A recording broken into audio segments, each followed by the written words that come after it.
Hey guys, so I've got a new beer subscription for you. It is called CraftShack Beer Club. It's on CraftShack.com. I'll put the link below to subscribe, but it's $50 a month. It's a brand new beer subscription service, and they will send you rare craft beer.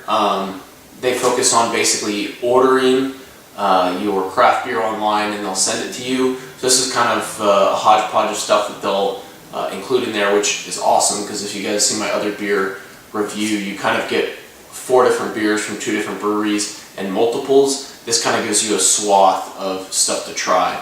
So I'm pretty sure they're located in Southern California because I pretty much get my box like the day that they ship it out. Granted, they do use an overnight service, at least for people in California, Oregon, Washington, and Nevada.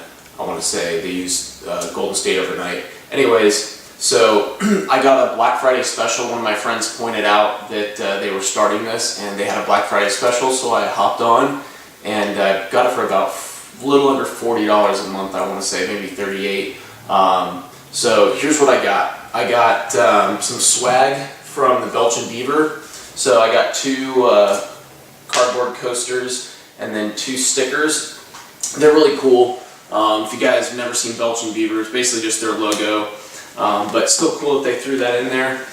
They did send one of their beers I'll talk about in a second, but the other thing of swag that they sent was a Stone Go-To IPA glass. I don't like their IPAs and I don't like a lot of beers put out by Stone, but still really cool they sent an entire pint glass as far as swag. Furthermore, they sent some of Stone's barbecue sauce, their Stone Smoked Porter. I did try that. It is good. It's a very sweet barbecue sauce with a hint of beer to it. But anyways, it's a decent barbecue sauce. Not terrible, not great. I will talk about the other 4 beers here. I just didn't have a chance to cool them and open them up and try them all before I got this video out, since it's now February and this came out to me in December, and I wanted to make you guys aware of this new beer service. So first one is the Sculpin Grapefruit, and it's Ballast Point, and it's basically a variation of their IPA. And again, I will talk about it more. It's got grapefruit flavors to it, so excited to try that. Apparently this has just reached Nevada, so it hasn't been distributed very far, so really cool that they sent it here. I've heard a ton about Belgian Beaver's peanut butter. It's a peanut butter milk stout, and I just heard amazing things about it. I'm super excited to try this. They're Central Valley, which is where I'm originally from, and I'm excited to grab some of this if I really like it when I go back. Other awesome, so they sent me Sierra Nevada's Bigfoot Ale. Never had it, heard amazing things about it. And this is a 2013. So the 2013 I hear was awesome, especially drinking it about end of 2014. A lot of people were talking about that's the prime to drink it. I just grabbed some 2015, so I'm going to hold on to that, especially if I like this. And then lastly is, I can't even describe what it's 2 and kind of a canceled out 0 L. It is a Belgian beer called by Utter Means, and it's a milk stout. Milk stouts are one of my favorite styles, so I'm excited to try this. I don't know where I saw that this is a Belgian beer, but anyways, oh, it's not. Oh, it is. Take that back. Yes, it is. It's brewed in Belgium, and anyways, that's cool because all of this stuff I can't get, and I'm right next to San Diego, which is where they're headquartered. I did get the 2015 barley wine from Sierra Nevada, but all this other stuff I haven't even seen on the shelf in any type of form, especially Ballast Point. I've seen a lot of their stuff, but I haven't seen the Sculpin until just now. So really cool stuff that they send me, honestly, for let's say $50. You are paying a lot per item, but the shipping costs are usually pretty high when you try to order things from them. I personally think it's worth it because these are good beers, and they're beers that I didn't have access to. So very happy for what I paid. Totally worth it to me. I want to say this typically goes for about 10, 12 bucks, and almost everything else would come to 2 to 3. These are usually about $3 a pop. So if I had access to everything, it wouldn't be worth it, but the fact that I don't, and they cater to the people that don't have access to this stuff, that aren't immediately where they're at, very, very happy, especially with the large plethora of stuff that they got. I do have more boxes by them, which I will show you, and I will talk about more of these beers in detail once I can sit down and talk about them, and I'll just snip them into the video that you will see next. Thanks. Alright guys, I'm going to do a review for you of the Belgian Beaver Brewery, their peanut butter flavored milk stout, 5.3%, and in this massive bomber. So as you can see, I did a hard pour, and I've got a very large amount of head. Usually without any head it'll fill up the whole thing, but I did a hard pour, so here we are. Not too bad, very dark in color, typical of a milk stout. The ingredients are water malt, oats, lactose, and their natural flavors. So I don't know the way that they did their natural flavors, but typically what you do is you take PB2, which is the peanut butter powder you can get, and you add that in there. I don't know if that's how they did it, as well as some cocoa nibs or coffee if you want to change the flavor a little bit. But the lactose is what adds and makes a milk stout a milk stout. So if you guys are lactose intolerant, not a good idea to have a milk stout, but it adds that creamy flavor to it. So I can say it is impressively delicious. Boy. So smell, it's got a little bit of the peanut butter smell to it. Maltiness definitely. Immediately as you drink it, you get kind of that chocolate malt flavor, and when you throw it back, it's more peanut buttery, with a little bit of that chocolate. But as you completely swallow, the kind of feeling that's left behind is that roasted malt that you get from a stout usually. And man, it's impressive.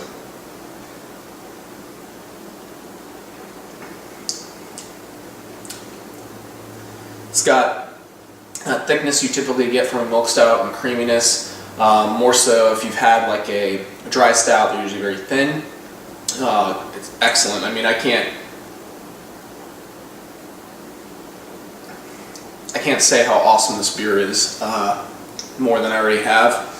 Probably, yeah, I'm gonna say it's the best milk stout that I've had, and that's comparing it to Left Hand's milk stout on tap. On nitro is amazing. If this was on nitro and on tap, I guarantee it would be leaps and bounds better.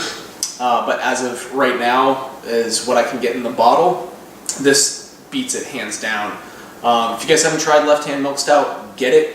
It's awesome. If you guys can get this, go for it. Could not recommend it higher than I already have. So I will show you what I'm going to drink next in a second. Alright, so I've got the By Utter Means beer. It's a American style stout, 7%, 11.2 ounces basically in one bottle.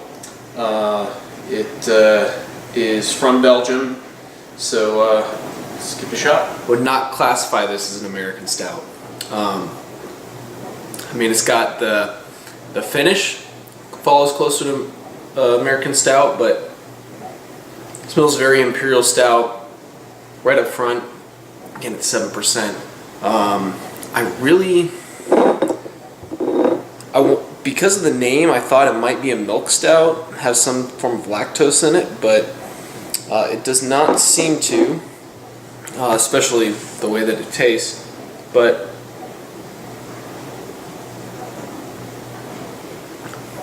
it's a pretty harsh beer. Not a fan. Stouts are my favorite style. I like Irish stouts, but this is not very impressive. It's got that really harsh bitterness, and that roasted malt, which is a great addition to a dark beer, but it just is too bitter. I really don't know how to say it other than that. I mean, it does have a lot of mouthfeel and it's very thick, but beyond that, this beer does not impress me. It doesn't stand out at all, other than it being a beer I'll never revisit. Hey guys, so I've got the 2013 Bigfoot Ale from Sierra Nevada here that I'm going to give a try. I've been very excited to try this. I picked up some 2015 just to hold on to. I don't want to try it next to this one just because 2 years of age and two separate beers, very, very different, even though produced by the same brewery. But I'm very excited for this because I've heard amazing things about it. So let's crack into it. Getting a little bit of citrus hops, fruity hops on the news. Lots of malt, of course, because it's a barley wine.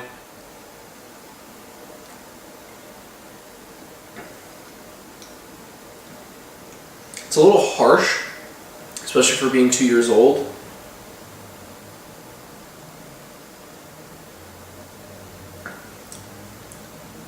Yeah, it still hits pretty hard.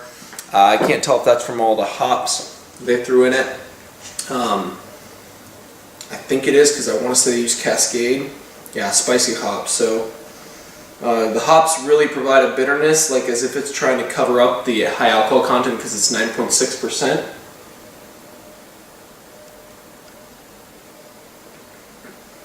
But hops are just too much for me on this one.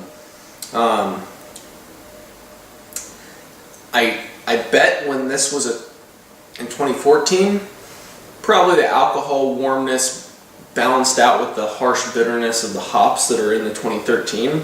But right now the hops are just super forward, super punch you in the face.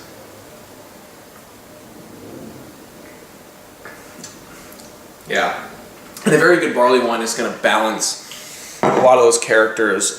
So I'm going to say, first of all, does not get much better with age unless you want those hops to punch you in the face and don't want that alcohol warmness. But I mean, it is a drinkable beer. It just, for how high alcohol content it is, I don't taste a lot of the malts in it.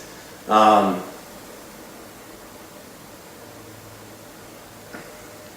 mean, I taste it a little bit, but the hops are just so punch you in the face. And this is a reason that I really don't like Sierra Nevada. A lot of their beers, they just like the hops to punch you in the face, and the rest of the beer is just what's there to provide a little bit of the flavor. I don't know if it's because it's in bottle, but I've never had it on tap. For some reason I've had Sierra when it's been on tap and it's tasted better than it has in the bottle. So that could be a case. Plus it's been sitting 2 years and you don't know what's happened to it since then. But anyways, not really that impressed. And probably we'll tap into one of my 2015s, and that's probably about it. I'll trade it off to somebody else later on. But anyways, I've got one more beer to review from the box, and that will be next. Alright, so I've got the Grapefruit Sculpin here from Ballast Point, and it's an IPA with grapefruit flavor to it. Hopefully it doesn't end up turning into an IPA with a lot of bittering hops and just a little bit of grapefruit added. Hopefully they use floral hops to add to that flavor, so we'll see. But my video didn't record me cracking into this and pouring it, so unfortunately that section is missed. Alright, here we go. As you can see, it's nice golden brown, plenty of head, but not too much, and see how it tastes. Definitely tastes or smells very hoppy.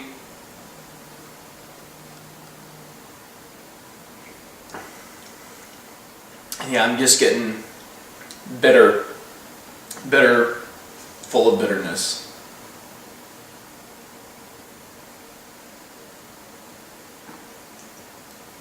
It has a hint of grapefruit flavor to it, but really nothing impressive. Nothing that makes me want to pick this up and bypass how hoppy it is. It's not balanced. If it was a pale ale and they used the correct amount of hops for a pale ale, a West Coast style pale ale, it probably would come out very well balanced. But because it's an IPA, they overdid the hops. It doesn't taste very balanced at all. It basically just tastes like hops punching you in the face and then a little bit of grapefruit coming to clean up the mess afterwards.